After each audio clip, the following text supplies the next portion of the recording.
Nah, saudara, kalau biasanya Anda mengurus paspor atau dokumen lainnya membutuhkan fotokopi KTP sebagai salah satu syarat, per 1 Januari 2023, fotokopi KTP sudah tak lagi berlaku sebagai persyaratan berkas atau dokumentasi. Laporan langsungnya akan disampaikan jurnalis Kompas TV, Fedriska Ananda. Selamat pagi, Rizka. Jadi apa yang akan menggantikan KTP sebagai syarat pengurusan berkas atau dokumen?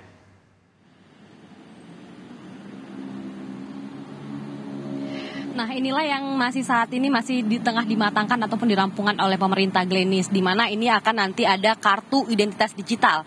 Kartu identitas digital ini sedikit berbeda dengan elektronik KTP yang selama ini kita miliki, di mana kalau misalkan kita menggunakan elektronik KTP ini harus memfotokopi begitu ya ketika harus mengurus dokumen-dokumen administratif lainnya.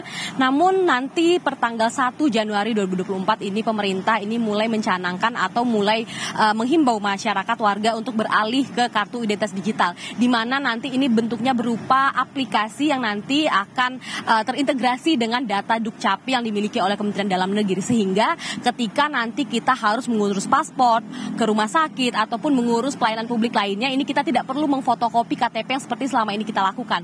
Nanti kita akan terintegrasi dengan sebuah aplikasi yang bernama Kartu Identitas Digital ini, yang saat ini masih dikembangkan, masih dimatangkan sebelum nanti akan di-launching ataupun akan resmi digunakan pada tanggal 1 Januari ini.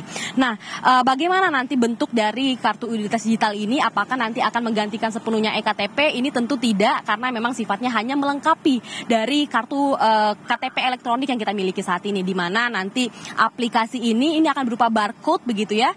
Jadi ketika kita mengurus dokumen-dokumen administratif pelayanan publik, nanti kita hanya akan menunjukkan barcode ini kepada petugas yang yang akan mengurus terkait dengan dokumen-dokumen kita, di mana nanti akan ada semacam mesin reader gitu ya, membaca barcode ini untuk mengidentifikasi, autentifikasi dan juga keabsahan dokumen yang kita miliki.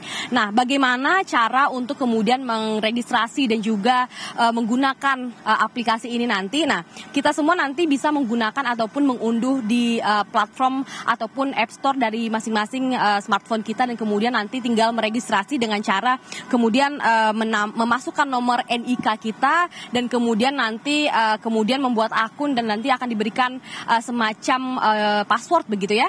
Nanti kemudian nanti akan berupa barcode yang kemudian akan kita tunjukkan kepada para petugas. Jadi memang kita kemudian beralih ke digital, tidak harus memfotokopi KTP seperti yang selama ini kita lakukan, tidak perlu mengantri.